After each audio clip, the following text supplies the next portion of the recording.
네, 성원이 되었으므로 회의를 속개하도록 하겠습니다.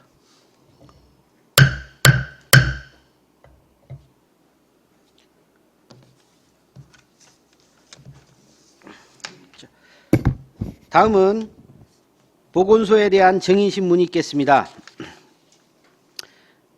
먼저 증인 선서가 있겠습니다. 선서를 하는 이유는 안성시의회가 행정사무조사를 실시함에 있어서 증인으로부터 양심에 따라 숨김없이 사실대로 증언하겠다는 서약을 받기 위한 것입니다. 만약 증인이 거짓 증언을 할 경우에는 지방자치법 제49조 제5항의 규정에 의하여 고발될 수 있으며 선서 또는 증언을 거부한 경우에는 500만 원 이하의 과태료가 부과될 수 있음을 알려드립니다. 나경란 보건소장님이 장기 재직 휴가의 사유로 불출석 사유서를 제출하였음을 알려드립니다. 김광진 보건위생과장님은 앞으로 나오셔서 선서를 하여 주시기 바랍니다.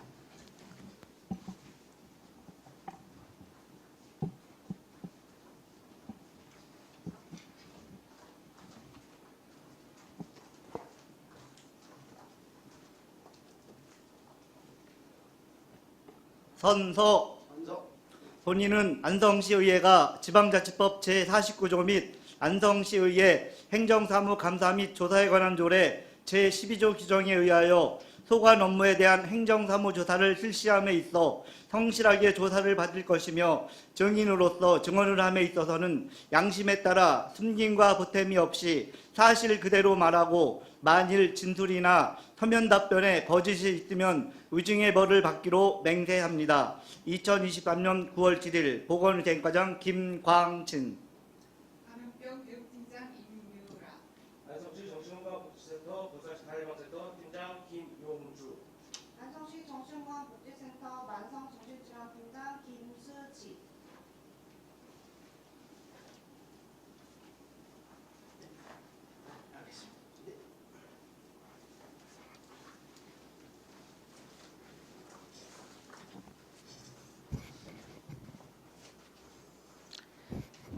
조사에 앞서 몇 가지 유의사항을 말씀드리면 효율적이고 능률적인 조사를 위해 위원님들께서 질의하실 때에는 핵심만 요약해서 질의해 주시기 바라며 보고, 답변 또한 위원님들의 이해가 쉽도록 간단 명료하게 답변해 주시기 바랍니다. 다음은 질의 답변을 실시하겠습니다. 위원님들께서는 궁금하신 사항에 대하여 발언권을 얻은 다음 질의하여 주시기 바랍니다. 위원님들께서는 궁금하신 사항에 대하여 질의하여 주시기 바랍니다.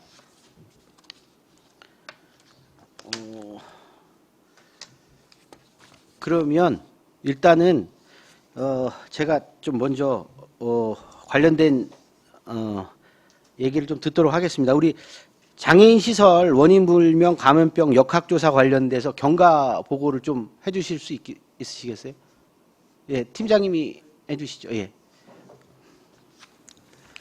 저희 보건소에서 첫 신고는 22년 8월 30날 입소자의 보호자로부터 전화를 받고 인지하게 되었습니다.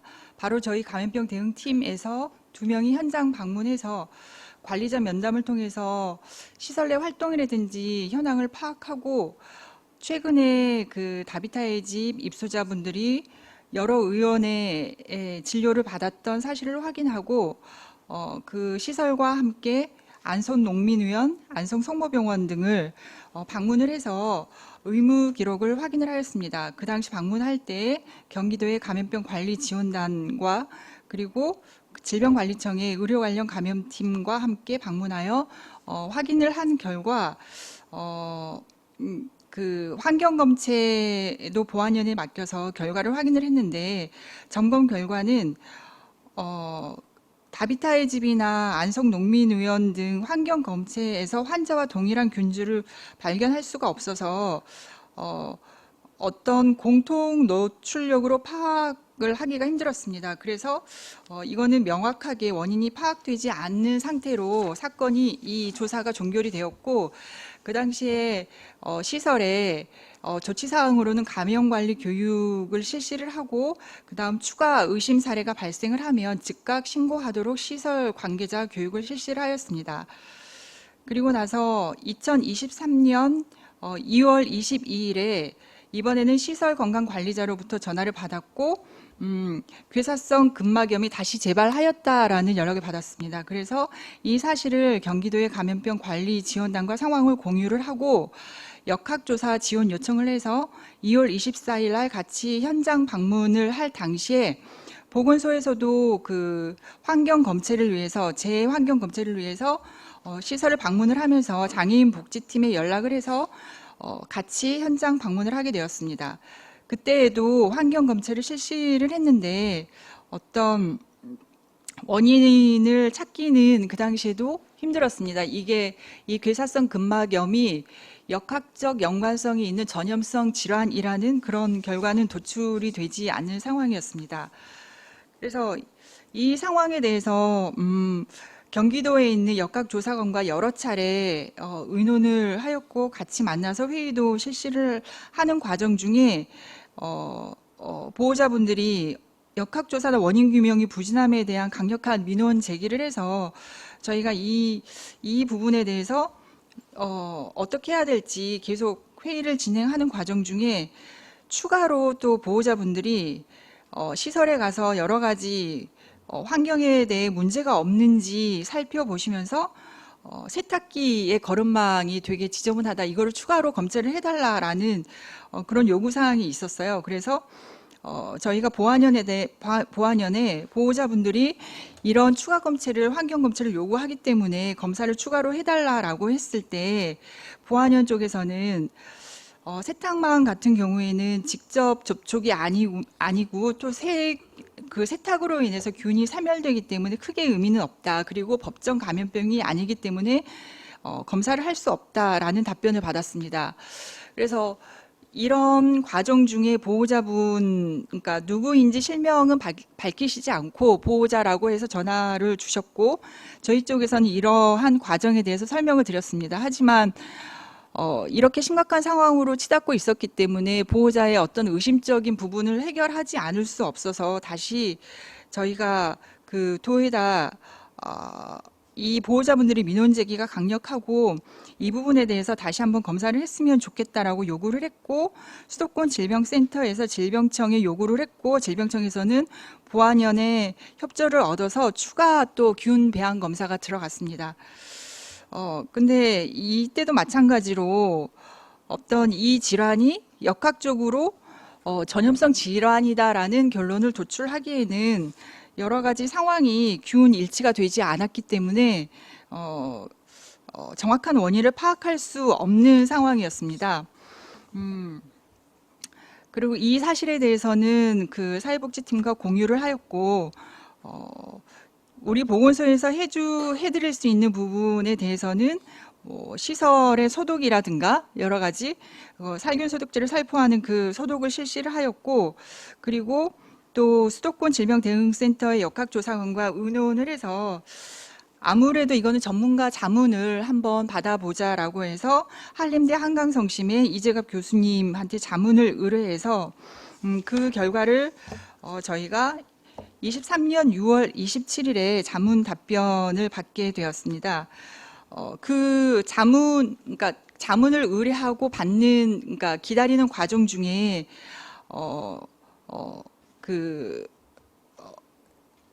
아마 그 입소자 중에 바늘로 인해서 이런 그 바늘을 사용을 해서 오염이 됐을 가능성에 대해서 발견이 되어서 이 사실에 대해서 이재갑 교수님한테 보고 말씀을 드렸고 이재갑 교수님의 그 자문 결과는 이번 사례처럼 여러 환자에서 동시다발적으로 여러 명에게 발생할 수 있는 전파 가능한 형태는 하지 않다라는 답변이셨고요.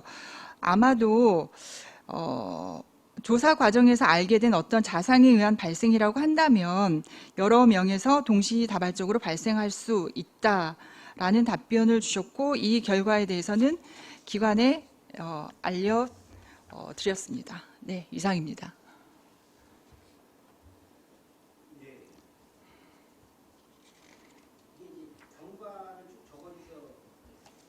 경과를 쭉 적어주신 거잖아요. 네네. 그래서 이제 반지꼬리도 여기 얘기했는데 이거는 시설에서 얘기를 듣고 여기다가 반지꼬리라고 적어 놓으신 건가요? 예예. 예? 예예. 그러니까 그 시설에서 건강 관리자로부터 내용은 제가 네. 보니까 시설에서 얘기했던 그 내용을 그대로 적어 놓으신 것 같아요, 보니까. 예예. 그 예. 시설 건강 관리자로부터 이런 내용을 전화상으로 예, 보고를 받았습니다. 그렇죠. 네.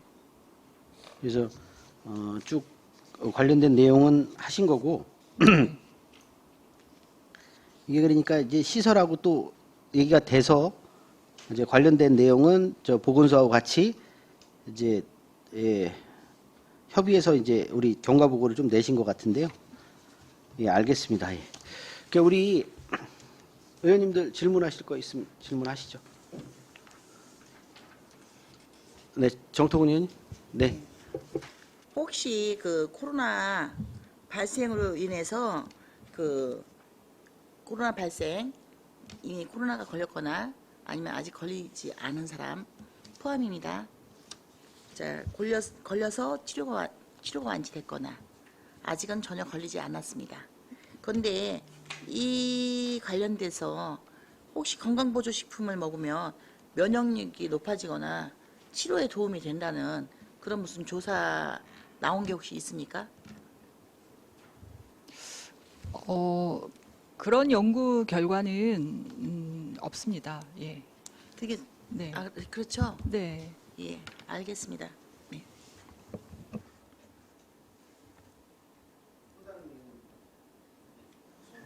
질의하실 의원님들 하시죠. 예, 그냥 하세요. 예. 그러면 제가 질문을 드리도록 하겠습니다.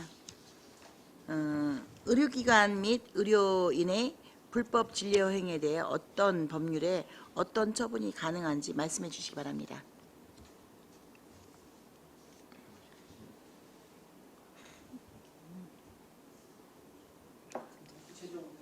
의료기관이나 의료인이 불법으로 진료를 했다면, 내 행위가 있다면 어떤 법률에 어떠한 처분이 혹시 가능합니까?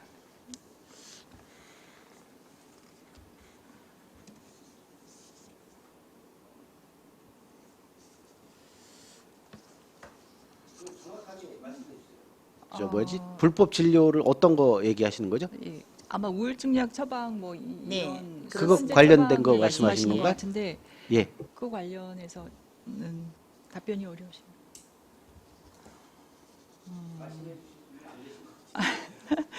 예, 법률을 지금 찾아봐야 될 것 같은데요.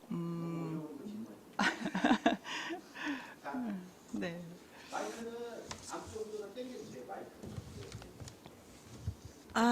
좀 어렵습니까? 그렇다면은 장애인복지시설 이용 장애인이 의료기관에 방문하지 않고 의사에게 진료 행위가 없어도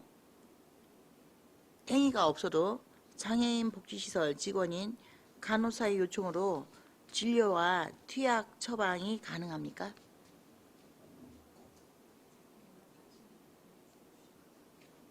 일반적인 얘기를 하는 거니까 지금 네.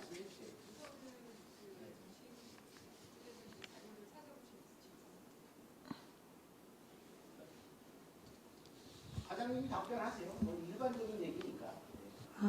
네, 대리 처방권에 대해서 저희가 이제 의사 의사 집단에 좀 여쭤본 결과, 부모의 동의 없이 시설 종사자가 입소자들의 정신과적 안정을 위해 이렇게 약물을 대리받아 처방하는 거에 대해서는 초진일 경우에는 좀 어렵다는 답변을 받았습니다. 네, 이상입니다. 초진일 경우에. 네, 그러니까 이상입니다. 초진은 부모나 이게 진료를 받아야 된다는 얘기죠. 예, 네, 초진은. 네, 예. 그렇습니다. 자, 그런데 부모 없이 만약에 부모는 없습니다. 장애인만 갔을 경우는 그 부모 보호자 없이 그냥 장애인과 그 간호사라든지 이렇게 갔습니다. 자, 이럴 때는 혹시 가능합니까? 일단은 진료 자체가 대면 원칙을 좀 먼저 얘기를 해주셨고, 대면이 가능할 경우에 좀 진료를 볼 수가 있는데요. 시설 같은 경우는 사실은 부모 동의를 좀 받는 게 좀, 네, 가장 안전하다고 좀 보여집니다. 그렇죠. 네. 아무래도 또 상담도 또 직접 해보셨으니까 그 본인 의사 표현이 좀 잘 되는 장애인도 있고 좀 의사 표현이 이렇게 많이 좀 그 장애인과 커뮤니케이션이 좀 이렇게 많이 된 상태에서는 이것이 어떤 의사 표현인지 좀 이렇게 상담을 하다 보면 좀 이해가 되시니까 처음 만났을 때보다 이렇게 자꾸 만나다 보면은 조금 더 그 표현에 대해서 이렇게 알아보실 수 있습니까? 사실 장애 등급에 좀 다르긴 한데요. 자폐 1급 같은 경우는 그림을 좀 그리라고 할 때 뭐 그걸 따라한다든지 아니면 네. 그림 안에 뭐 색칠을 한다든지 아니면 모방 행동을 어느 정도 따라하는지에 대한 그런 여부로 좀 그런 걸로 좀 판단을 할 수 있고 그 외에 기타적인 거는 전반적인 그런 생활을 같이 하시는 분들이 설명을 좀 해주셔야 되는 게 좀 맞을 것 같습니다. 그렇습니까? 그러면 지금 약간 이 의료와는 좀 다른 얘기를 질문을 좀 드리겠습니다. 지금 보면 당시 그 생활시설에 그 상담, 네. 그 우리 이용인들한테 상담을 직접 들어가셨기 때문에 이제 질문을 좀 드리도록 하겠습니다. 그 어떤 상담이 전혀 가능하지 않다라고 얘기하는데, 자, 상담을 해보시면서 그 우리 그 생활 이용인, 그 생활시설 이용인들이 이렇게 상담을 할 때 전혀 가능하지 혹시 않다고 판단하십니까? 아니면은 본인 의사 표현들을 아까 말한 것처럼 그림을 칠한다거나 아니면 특정인에 대해서 이렇게 좀 거부한다거나 이런 표현들이 좀 돌출된다고 생각하십니까? 제가 이제 모든 장애인 시설 분들을 좀 만난 건 아닌데 그 중에서 이제 옆에서 직접적으로 면담을 했던 분도 있고 또는 조사한 분 옆에서 이제 보조적으로 관찰한 결과가 좀 있습니다. 제가 직접적으로 이제 같이 면담을 했던 장애인분들 중에는 아까 처음에 말씀드린 대로 그림 안에 색칠해서 이제 그림 넣는 부분, 뭐 아이 컨택하는 부분, 이제 이제 뭐 행동 그런 같은 모방 행동을 좀 하시는 분들이 있는가 반면 전혀 이제 말씀하시지 못하고 이제 눈 마주침도 잘 안 되시고 자리를 이탈하는 분도 있으셨습니다. 그리고 또 그 옆에서 이제 보조원이 이제 직접 하시고 제가 옆에서 관찰할 때도 그때도 이제 전혀 자리에 앉지 못하고 좀 이탈하신 분도 더 있었습니다. 그러면은요, 혹시 네네. 그 장애인분이 특정한 사람의 이름을 네네. 계속적으로 누구 나빠 이렇게 계속적으로 누가 미흡게 했냐고 물어볼 때 특정한 이름을 계속 지속적으로 반복해서 이름을 막 이렇게 올린다면 혹시 그런 부분을 어떻게 생각하십니까? 여러 선생님들 중에서 특정한 사람의 이름만 계속 올리는 거예요. 그러면 그 선생님이 너무 잘해주기 때문에 그 선생님 이름을 기억하고 있을 수도 있잖아요. 네네. 그렇죠? 근데 누가 나빠 좋아 이 정도도 구분하기 어렵습니까? 나쁜 거와 좋은 거, 싫은 거, 뭐 이런 거 있지 않습니까? 그러면은 좋은 사람은 가서 우선적으로 이렇게 좀 이렇게 스킨십을 하려고 하는 게 기본 아닙니까? 좀 그리고 내가 좋아하는 선생님, 나에게 잘해준 선생님들은 이렇게 보면은 굉장히 저는 이렇게 좋아서 미소가 젖을 것 같습니다. 그런데 그거는 그 지능의 높고 낮고를 떠나서 내가 좋아하는 사람을 보면 웃고 싶고 이렇게 한번 이렇게 피부 같은 경우도 이렇게 좀 대보고 싶고 이런 게 보편적인 그 의사 표현 아닙니까? 어떻습니까? 네, 맞습니다. 뭐 어떤 장애도 심한 장애더라도 기본적으로 본인이 좋다 싫다는 표현을 하기도 하고요. 언어 소통이 좀 어렵긴 하지만은 어떤 이제 우리가 쉬운 단어를 선택해서 질문을 했을 때는 그거를 좀 알아듣는 장애인 이용인도 있었습니다. 예. 그렇습니까? 그러면 우리 이제 팀장님들을 처음 봤지 않습니까? 혹시 그 이전에 그 장애인들을 막 대하고 그러셨습니까? 그 상담을 했던 장애인들이 과거에도 이렇게 접촉이 있었던 장애입니까? 처음입니다. 처음 네. 보셨습니까? 네네. 아, 그러면은 좀 질문 좀 드리겠습니다. 자, 상담을 하실 때 보면은 이렇게 보편적으로 보면은 어떤 이제 학대나 그런 것들이 있었다고 판단하에 상담을 진행할 때 그 관계자분들이 지켜보는 데서 혹시 상담을 진행하라고 혹시 하든가 아니면은 그 환경은 같은 환경인데 이렇게 상담원들이 전혀 그 시설에라든지 그 학대나 무슨 이런 어떤 행위를 할 법한 사람들을 이렇게 배제시키고 이게 상담을 하는 게 맞습니까? 상담의 원칙, 기본적인 원칙을 말씀드리는 겁니다. 그런 가해 위험성 있는 사람들 배제하고 예, 그 이용인들이 좀 편하게 상담에 임할 수 있도록 환경을 만드는 게 중요합니다. 그러면은 그 대부분의 그 이용인들이 지금 상담을 해보셨지 않습니까? 그런데 우리 이제 새로운 친근한 얼굴이 아니지 않습니까? 이제 민간 합동으로 상담을 하셨는데 친근한 얼굴들이 아닌데 이 장애인들이 나에게 유해를 가할 것 같은 느낌으로 많이 거부를 하고 어떤 발작 증상을 좀 보였습니까?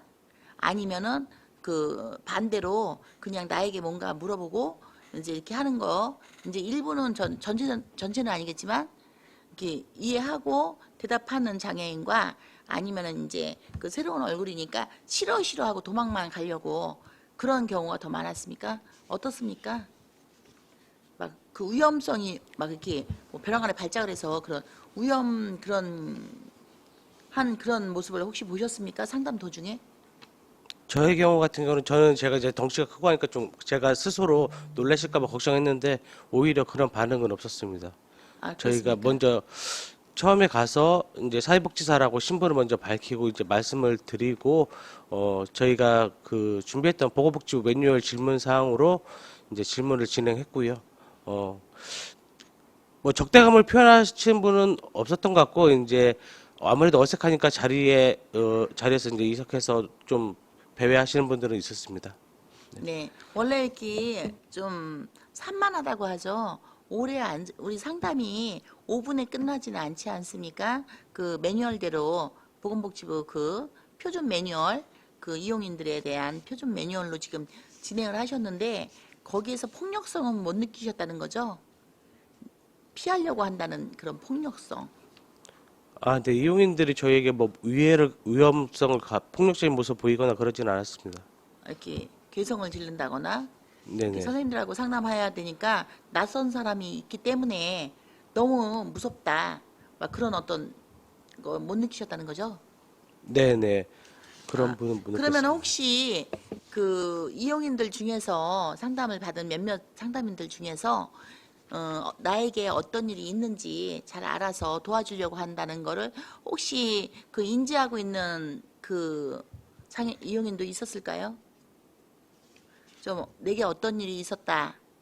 뭐 이렇게 나에게 좀 더 잘해주려고 이렇게 한다. 뭐 이런 거 느낀 수 있는 장애인이 있었을까요? 거긴 심한 장애인 시설이기 때문에 인지가 많이 낮습니다. 그거를 참고해서 저희에게 뭐 호의적이다 이런 거를 느낄 수 있는 분은 안 계셨지만은 뭐 반대로 공격적이거나 위험성은 없었습니다. 아, 예. 그러십니까? 네, 네. 위험성은 없었다는 거죠? 네네. 네. 네, 감사합니다. 자, 혹시 아까 이제 계속 이어서 좀 질문을 드리겠습니다. 진료와 투약 처방이 가능하지 않다고 하셨는데 초진이 만약에 가능하지 않다면 그 어떤 해당 법률에 대해서 구체적으로 그게 해당하지 않다는 거 혹시 구체적인 법률 저기 설명해 주실 수 혹시 있으십니까? 어느 법률에 근거해서 가능하지 않다. 초진은 해야 된다. 이런 부분.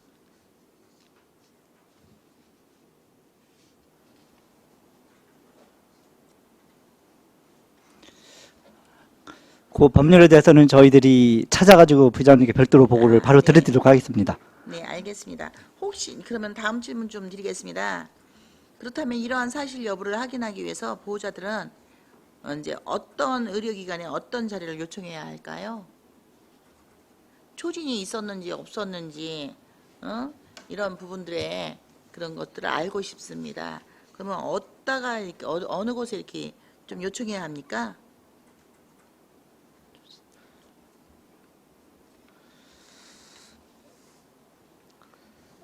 의료기관에 지금 현재 자료를 받아야 되는데 초진을 했었는지 안 했었는지 이제 이런 걸 좀 봐야 될 거 아닙니까? 왜 약이 안 먹던 약이 벼랑 안에 예?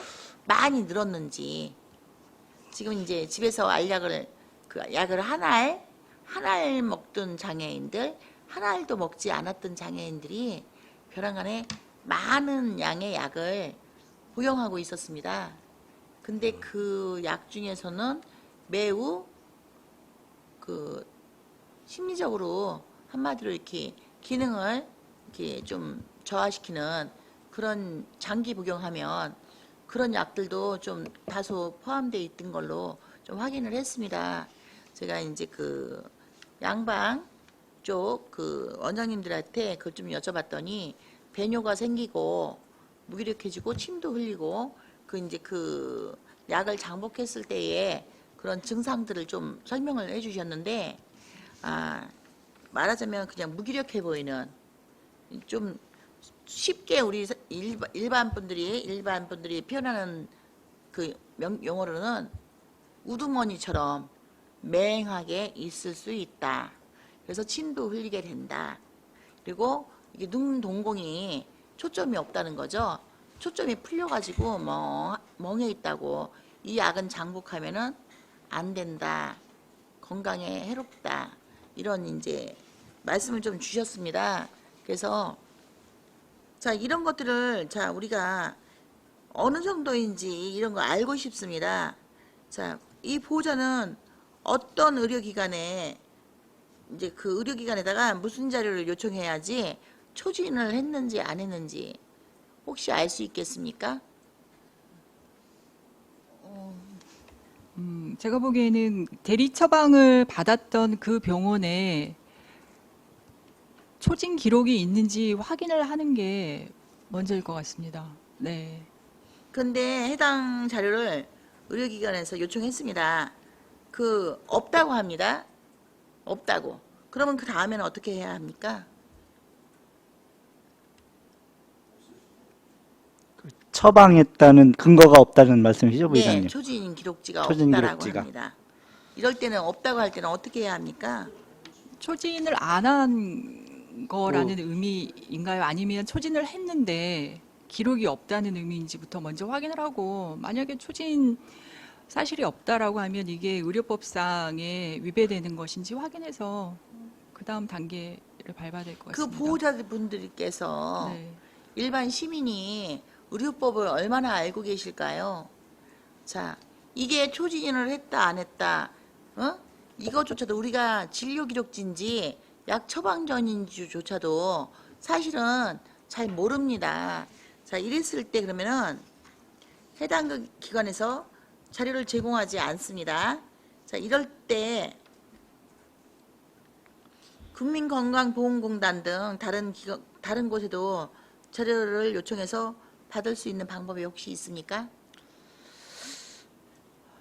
여기서 그것까지는 구체적으로 찾을 수 없는데 부의장님 그거는 저희들이 사무실 돌아가지고 한번 자료를 찾아서 부의장님께 전달해드리겠습니다. 그러시겠습니까? 네. 자, 불법이라면 그러면 이 가정하에 이 모든 절차를 거치지 않았습니다. 자, 이럴 때는 어떻게 해야 합니까? 이게 신고가 혹시 가능합니까? 만약에 불법 처방을 해가지고 약을 처방 받았다면은 불법 행위로 이루어지면은 고발 조치까지 가능합니다. 의료법상. 자, 의료법상 네. 그럼 이것을 안 보호자들이 경찰서에다 고발합니까? 일단 저희도 의료 관련 저희가 들으면 1차적으로 경찰서에 고발 의뢰합니다. 보건소에서도요. 보건소에서도 하십니까? 네. 아, 그쵸. 네. 왜냐면 보건소도 공무원 맞으시죠? 네. 네, 그럼 공무원이 맞고 이런 어떤 행위가 지금 좀 포착이 됐습니다. 이제 말하자면 시설, 그 인지 능력이 현저히 떨어지는 그 시설 아니면은 그 의사소통이 좀 현저히 떨어지고 있는 그런 시설에서 이런 행위가 이루어졌습니다. 그렇다 한다면 자 이것을 인지했을 때 아니면은 아까 말한 그 바늘이나 주사 바늘로 찔림을 당했습니다. 이런 행위를 포착하셨을 때 자 이것은 공무원이 신고의 의무가 있지 않습니까? 그렇다면 이것에 대해서 지금 방임이 의심된다면 이거를 신고를 한다거나 아니면은 그 해당 부서에 좀 더 적극적으로 그 문제에 대해서 조사를 해보라고 하셔야 되는 사안이 아니겠습니까? 자, 우리 보건소에서는 지금 보호자가 보건소에다가 신고를 했다고 합니다. 하셨다고 아까 하셨잖아요. 그죠? 아까 이 보고서에 보니까 보호자로부터 8월 30일 전화를 받았다고 하셨습니다. 그래서 이제 감염병이 이제 혹시라도 이게 감염병인가라고 해서 대응을 하셨다고 했는데 이 우리 피해자 부모님들이 참 많이 다니셨습니다. 알고 보니까 굉장히 노력을 많이 하셨고 아마 반 전문가쯤 되셨을 것 같습니다. 제가 이렇게 그동안 다니신 곳, 헤매신 곳들을 보니까 예, 하셨는데 자 우리 보건소는 지금 아까 쭉 대응만 하셨다고 했는데 대응하고 자 감염병은 아니에요. 근데 가셨을 때 멍도 보셨을 거고 네 이렇게 그 정신 장애가 있는 그 뭐죠 이용인이 다른 이용인을 해코지를 한 걸로 이렇게 바늘로 주사 바늘로 근데 찔렀던 걸 혹시 아십니까? 처음 우리한테 신고했던 작년 여름 8월 말경에는 네. 우선은 그 시설 관리자 면담도 하고 그리고 이제 병원에서 찍은 그 상처 부위 그 괴사성 근막염 부위의 사진을 확인을 했을 때는 어떤 상처나 바늘에 찔린 자국이나 벌레에 물린 자국이 없었습니다. 그래서 전혀 그런 상처 없이 이런 괴사성 근막염이 일어날 수 있는지 그래서 전염의 어떤 위험성이 있는지 파악을 하기 위해서 노력을 했었었고 그리고 이와 관련해서 시설 관계자와 건강관리자에게 매일 샤워를 시키는 게 매뉴얼로 알고 있는데 샤워를 시키면서 어떤 상처 부위나 이런 게 없는지 몇 차례 확인을 했는데 전혀 없었다라고 답변을 했습니다. 그리고 저희가 확인을 했을 때도 멍이나 어떤 상처나 이런 거는 그 당시에는 확인할 수가 없었었고 그리고 다만 연관성이 없기 때문에 2차 감염의 가능성이 보여졌었고 그 당시 보호자분들이 우리에게 전화를 했을 때는 시청에도 이미 알렸다라고 저희한테 말씀을 하셨었거든요. 예, 그래서 그러십니까? 예. 근데 이제 작년 말이죠. 8월 말, 8월 9월 정도. 예. 지금 9월 잠깐만요. 정도. 예. 네. 8월 말에요. 네네. 자, 근데 이제 우리 굉장히 오래됐기 때문에 저희 실무자가 정확하게 기억은 못 하는데 자, 예. 제가 지금 현재는 오늘 이 자리에는 나현남 보건소 소장님이 자리하지 않으셔서 지금 현재 그 당시 본인이 얘기한 이야기를 우리가 녹화를 떠놓은 게 있습니다. 녹화 떠놓은 게 있습니다. 제가 이 신고를 받아가지고 보호자들한테 민원을 받았습니다. 이런 문제가 있다라는 민원을 받고 다음날 긴급하게 9시 30분에 긴급 회의를 소집했습니다.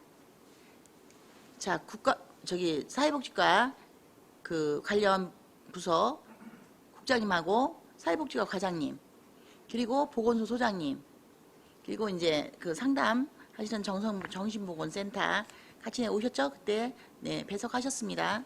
자, 그때 질문을 드렸을 때 바로 언제 인지하셨습니까? 하니까 약 3월이었습니다. 22년도 3월. 그 부분을 녹화를 다 했습니다. 아니요. 그래서 그걸 이제 인지하셨을 때 이런 문제가 있다라고 하셨을 때 역학 외부로부터 그 가해를 받았다는 흔적이 있다. 이런 상황에 그 말씀을 하셨고, 그래서 역학조사가 좀 필요하다라고 보건소 소장님이 그 당시 말씀을 하셨는데, 혹시 같이 배석했던 우리 팀장님 중에서 기억하시는 분 있으십니까? 네, 기억합니다. 그 설명 좀 잠깐만 좀 해주시겠습니까? 네, 저도 23년도로 23년도 들었습니다. 3월. 네, 네, 3월 말에, 네, 네. 3월 말쯤 네, 역학조사가 필요하다. 네, 네. 그렇게 전달했다고까지는 그 말씀하셨습니다. 외부로부터의 그 원인이 좀 있는 것 같다. 그 맞습니까? 제가 기억하고 있는 게 저도 지금 기억이 좀 살짝 안 나는데 그때 그렇게 말씀하신 걸로 알고 있습니다. 역학조사가 필요하다. 네, 네. 역학조사가 필요하다. 외부로부터의 네, 네, 네. 그 어떠한 네. 게 좀 있는 것 같다. 원인이. 네, 네. 네. 자, 그렇게 말씀 주신 거 맞고요. 저희가 그 부분은 그날 긴급 회의를 할 때 이게 과연 회의가 저희가 이제 무조건 움직일 수가 없어서 일단 다 영상을 녹화를 하자라고 해서 녹화를 했고, 사회복지과에서는 전혀 모르고 있었다. 신고된 적이 없다. 이렇게 답변을 하셨습니다. 여기에 보시면요. 부모님들이 엄청 노력을 하셨습니다. 17년 11월 20일 날 다비타의 집에 입소를 하셨습니다.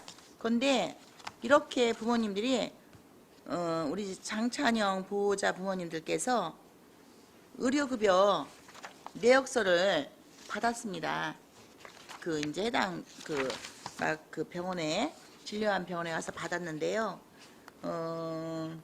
여기에 의료급여 내역서만 주셨습니다. 이제 수술했던 거 있죠? 수술 받았던 거 그런 것들에 대해서 이렇게 간 묻고 이렇게 간 꼽아가지고 치료했던 거 이런 것들에 대해서 저 처음에 이런 사진이 저한테 왔을 때 여기 보시면은 이렇게 저는 이 괴사성 근막염이 이렇게 위험한 병이고 이렇게나 사람이 피폐해지는 거는 이번에 저도 처음 알았습니다. 흔하게 들어보는 그런 병이 아니지 않습니까?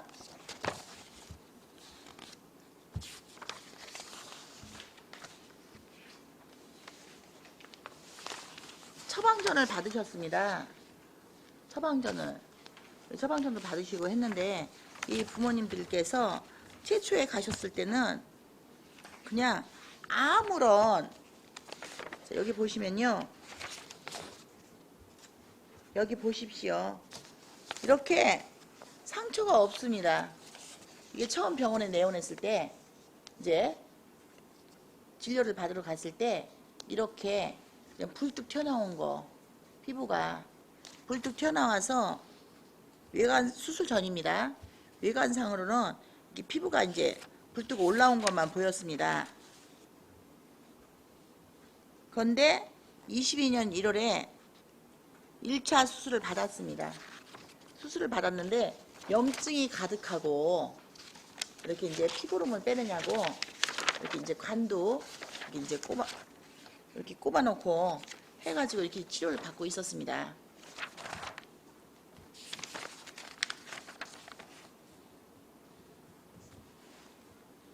그래서 피고름 주머니를 차고 있었고, 자 이제 호흡이 돌아오라고 호흡 돌아오게 하려고 이렇게 이제 여기 보시면 호흡기까지 이렇게 산소 호흡기잖아요. 이 호흡기까지 이렇게 꼽았습니다.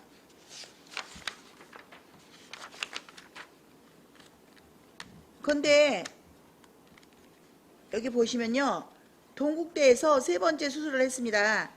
크기가 첫 번째, 두 번째, 세 번째보다 4배가 커졌습니다. 여기 보시면 이제 자꾸 이 수술을 이제 또 하고 옆에 또 생겨서 또 하고 이렇게 해갖고 지금 이렇게 수술을 해서 아까 보여드린 바로 이거는 3번째 회복 중인 사진입니다. 이런 식으로 계속 장애인이 이런 상황이 지금 되어서 여기 등을 보시면요. 1차 수술이 1월 19일. 자, 2차 수술이 두 번째가 부모한테 고지 안 하시고 7월 22일 날 두 번째 수술을 했습니다. 부모한테는 알리지도 않고 수술을 한 겁니다. 같은 병으로요. 근데 위치가 다릅니다. 그 자리가 재발한 게 아니고요. 수술 위치가 옮겨갔어요. 그리고 세 번째가 바로 여기 또 다른 곳으로 갔습니다. 그리고 이렇게 지금 네 번째 수술까지 이렇게 50cm를 째고 여기에 이제 거즈가 들어있는 수술 자국 안에 거즈를 넣어놓고, 자, 거즈를 넣어놓고 봉해는 경우도 있습니다. 그죠? 병원에서 고름이 이렇게 좀 그거 제거해야 될 때 저는 그렇게 알고 있습니다. 그럴 때는 거즈를 제거해야 될 상황에 꼬맸을 때는 한쪽 부분은 일부 빼낼 수 있도록 처리를 다 완전히 마무리하지 않거나 아니면은 거즈를 제거한 이후에 퇴원시키는 게 상식적이지 않습니까? 거즈를 넣어놓고서 꼬매고 퇴원을 시켰다면 이거 어떻게 생각하십니까?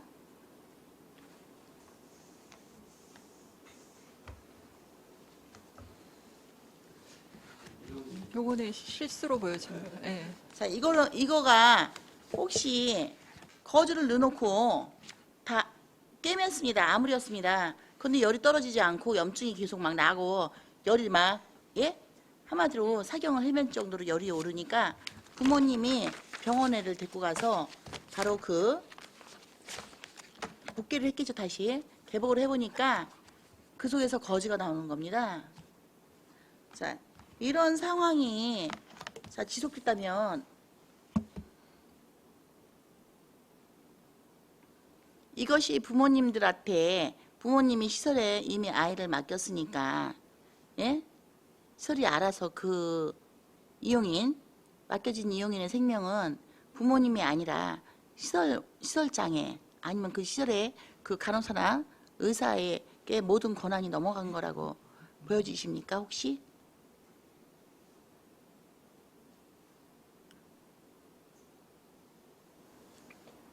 네.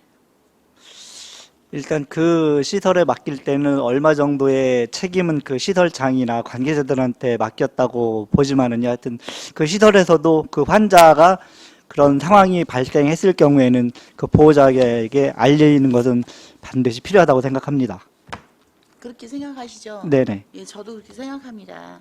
이게 일반 그냥 맹장염도 아니고 맹장이 터져도 부모님한테 지금 맹장이 터졌습니다. 병원으로 이송 중에 있습니다. 이렇게 알려드리고 나서 병원을 가서 수술을 하든지 이럴 것 같습니다. 그런데 지금 그 피해자 부모님들은 지금 미리 사전에 연락 못 받은 경우 미리 알려주십시오.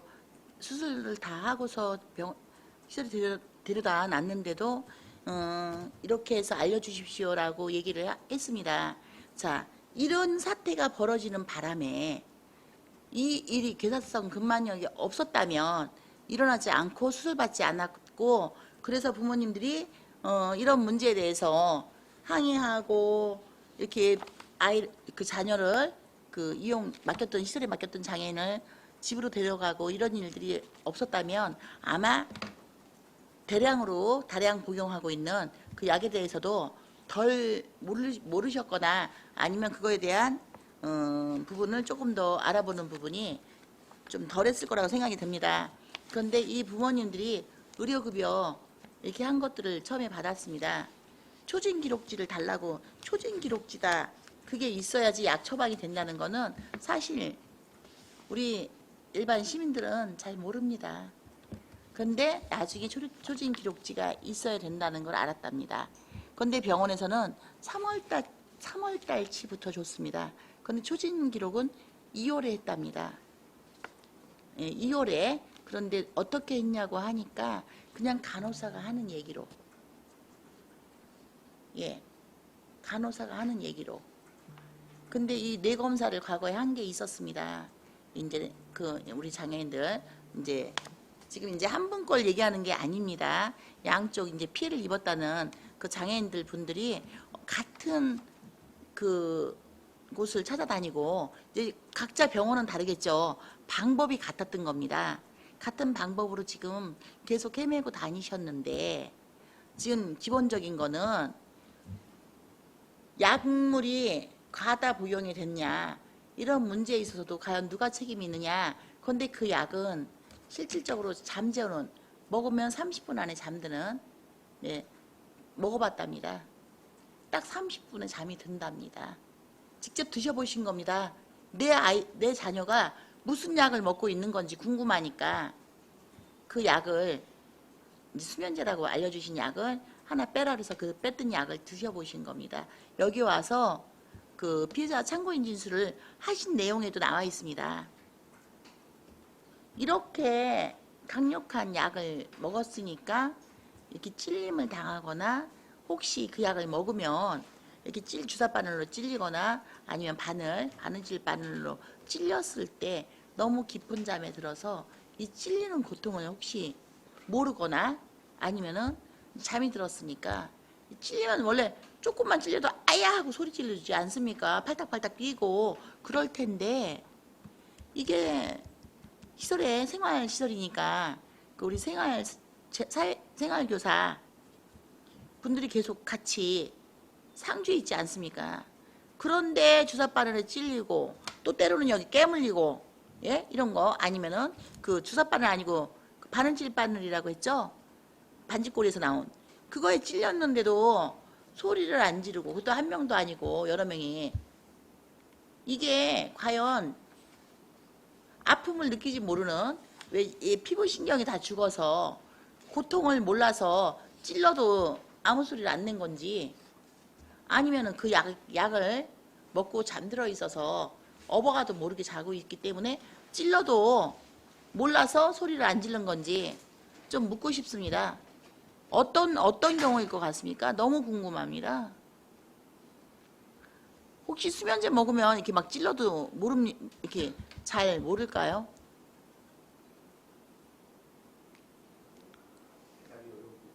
네. 그 수면제를 복용하지 않았을 때보다는 어떤 통증 감각이나 이런 좀 거는 둔해지나요? 둔해질 것으로 생각은 되지만 개인차가 있기 때문에 정확하게 말씀드리기는 좀 어려울 것 같습니다. 어쨌거나 네. 그러면 그냥 참 우리 모두가 답답해서 지금 질문을 드렸습니다. 우리 보건소에서도 이 부분이 있었다면 차라리 수사기관에 수사를 의뢰하는 게 더 낫지 않았을까. 좀 더 일찍 이렇게 그렇다면은 이 정도로 큰 일이 더 발생되지는 않지 않았을까라는 좀 생각이 좀 듭니다. 과장님 어떻게 생각하십니까? 네, 부회장님의 의견에 동의합니다. 저희 보건소에도 일말의 책임은 있다고 여겨집니다. 앞으로는 우리 안성시 관내에서 이런 불상사가 없도록 우리 보건행정 차원에서 최선을 다하도록 하겠습니다, 부회장님. 네, 이상입니다. 네, 감사합니다.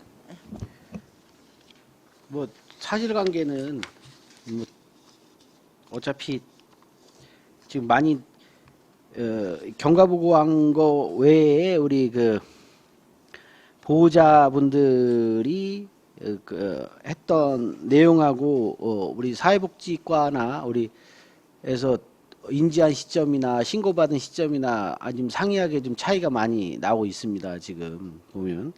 그래서 저희가 좀 아쉬운 점이 그런 거죠. 우리 그 최초의 입소자로 8월 30일경 2022년에 처음 발병하고 그리고 나서 9월 14일 날 하여튼 관련돼서 사회복지과에 신고도 했었다고 하거든요. 우리 그 부모님들이. 근데 관련된 조치를 사회복지과도 취하지 않았던 것 같아요. 그리고 그때는 보건소가 감염 관련된 내용을 이게 정리하고 있었을 때인 것 같아요. 보니까 뭐 여기저기 해서 근데 우리 그 피해자 부모님들 같은 경우는 이게 감염병이 아닐 수 있다는 것을 지속적으로 좀 요구하신 것 같죠? 9월 14일 날 내용이 그런 내용이 있죠? 우리 예, 부의장님. 네, 보면은 보호자분께서 제 카톡으로 보내주신 내용 중에 아니 그 누르고 말씀하세요. 네, 보호자분께서 확인을 해주신 내용 중에 보면요, 그 병원에서 종합병원 이제 그 수술한 대학병원에서 그 각각 다른 과 그 과장님 세 분께서 그 답을 해주셨답니다. 이것은 코로나 저기 시설 쪽에서는 코로나 후유증이다 뭐 이렇게 계속 하시고 해서 그 확인을 했는데 이거는 그 전혀 상관이 없다 이렇게 또 해주셨고요. 그 감염병도 아니다. 코로나하고는 전혀 같지 않다. 왜냐 감염병 아니고 그 예? 감염병이 아니고. 네, 감염병도 아니고 코로나. 근데 외부의 충격에 의한 것이다. 병원에서는 지금 아니 병원에서는 그때까지는? 그 시설에서 주장하는 코로나 후유증이다라고 얘기하고 이제 계속 얘기를 하셔서 그 부분에 대해서 확인을 했습니다. 근데 그 병원 과장님 세 과에서 모두가 이구동성으로 말씀 주신 같은 내용을 확인해 주셨습니다. 거기에는 뭐냐면 균이 일치하지 않는다. 균이 일치해야만이 그 감염병으로 이렇게 의심이 가고 코로나를 의심할 수 있는데 그 균이 전혀 없다. 그리고 외부에서부터 그 외부 이 원인은 외부다. 그게 왜냐면 주사바늘에 찔린 것 같은 흔적이 있다라고 확인을 해주셨다고 합니다. 이제 9월 달 정도에. 네. 예. 네, 그리고 그래서 그런 내용을 가지고 하여튼 사회복지과에 얘기를 좀 신고들 하신 것 같은데 조치는 취해진 게 없습니다.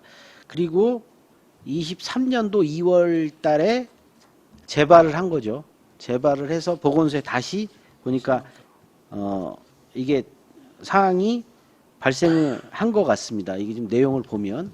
그래서 이게 그때 9월 정도에 어떤 조치가 사회복지과에서 취해졌으면 하는 아쉬움이 좀 있습니다. 요 시기가 어떻게 됐든 보호자분들이 신고를 좀 하고 했기 때문에 저희도 지금 보면 이제 지나온 과정을 보면 좀 아쉬운 점이 있지 않나. 그래서 자칫하면 정말 생명이 사라질 뻔한 아주 그런 하여튼 위기까지 지금 다행히 그분 중에 하여튼 수술 받고 다른 시설로 잘 가 있는 분이 계세요. 이게 얼마나 참 큰 일을 안성시에서 이게 이런 일이 발생했다는 것 자체가 얼마나 이게 참 황당한 건지 모르겠습니다. 이게 우리 2023년을 살고 있는 이게 안성시에서 이런 일이 발생했다는 게 참 너무 유감스럽고 오늘 하여튼 마지막에 꼭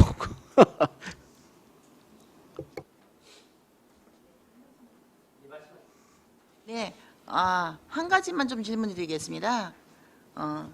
그 병원에서 지금 그 주사바늘이라고 찔렀다고 우리 그 가해자 또 자기가 주사바늘로 찔렀다고 얘기를 했다고 합니다. 그런데 그 주사바늘이 혹시 시설에서 상주 간호사가 계시지 않습니까? 그럼 시설에도 혹시 주사바늘이 있을까요? 긴급하게 뭐 치료하기 위해서 그런 거 갖고 있을 수 있습니까? 그렇지는 않을까요? 시설에서 주사바늘을 가지고 있을 이유는 없을 것 같습니다. 그렇습니까? 그렇다면은 이게 만약에 외부에 나와서 네. 주사바늘을 갖고 왔다고 친다면 그 이제 보건소에서도 주사기를 받는데 그럼 이제 병원용 우리 일반 그런 게 아니라 의료용 주사기라고 이렇게 갖고 있다고 그 당시 보신 거를 말씀을 주신 게 좀 기억이 나서 지금 여쭤보는 겁니다. 병원에서 보통 처치를 하고 나면은 주사기하고 주사바늘하고 분리해서 바로 그 즉시 분리하지 않습니까? 저는 간호사님들이 주사를 놓고 나서 주사바늘 빼가실 때 그 즉시 그 자리에서 이렇게 분리해서 주사기하고 주사바늘을 따로 처리하는 걸로 늘 봐왔습니다. 네, 맞습니다. 예, 그래서 주사기에 주사바늘이 꼽혀져 있다는 거는 사실 좀 의외라. 이런 것이 어떻게 가능한지. 주사기를 여러 개 갖고 나오지 않지 않습니까? 이 주사를 놓는다고 쳐도 이거 주사기 하나 들고 나오셔가지고 그 처치를 하시는 걸로 그렇게 해주고, 그게 만약에 안 될 때는 그걸 도로 가져가셔갖고 다른 거로 교체하고 갖고 오실 때 이렇게 도로 가져갔다 갖고 오셔서 그 간호사의 손에서 거의 저는 떠나는 걸 못 봤습니다. 그런데 이 주사기를 밖에서 외부에서 갖고 왔다고 해서 이게 정말 과연 가능할까? 네, 라는 좀 생각이 좀 들어서 확인 좀 했습니다. 네. 이상입니다. 더 이상 질의하실 의원님 계십니까? 없으시죠? 예. 더 이상 질의가 없으시므로 보건소에 대한 증인신문을 마치도록 하겠습니다. 김광진 보건위생과장님이야 공직자 여러분 수고하셨습니다. 다시 한번 바쁘신 가운데도 행정사무조사 특별위원회에 참석해 주신 공무원분들께 다시 한번 감사드립니다. 자, 이것으로 오늘의 일정을 모두 마치겠습니다. 위원님들 수고 많으셨습니다. 이상으로 제216회 안성시의회 임시회 폐회 중 제17차 안성시 심한장애인 생활사회복지시설에 대한 행정사무조사 특별위원회 종료를 선언합니다.